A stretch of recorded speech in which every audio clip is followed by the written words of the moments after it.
इस हदीस को मुस्तदरक लिल हाकिम ने नकल किया है। हदीस नंबर है 4712। नबी करीम सल्लल्लाहु अलैहि वसल्लम ने इरशाद फरमाया कि कोई शख्स हजर अस्वद और मुकाम इब्राहिम के दरमियान अपना मसल्ला डाले,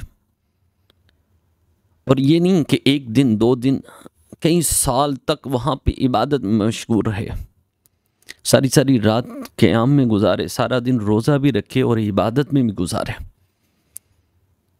लेकिन अगर वो दुनिया से चला गया इस हालत में कि उसके दिल में अहले बैत का बुग़्ज़ हुआ, तो ना उसको रोज़ा फ़ायदा देगा, ना उसको नमाजें और ज़िक्र ज़कार, ना इबादत, बल्कि जिसके साए में रहा, जिस जगह पे 24 घंटे अल्लाह की रहमतों का नुज़ूल होता है, जहाँ पे गुनाह माफ़ होते हैं, वहाँ पर जाकर ये भी बख्शिश की दुआ की जाए तो अल्लाह उसको भी बख्श देता है।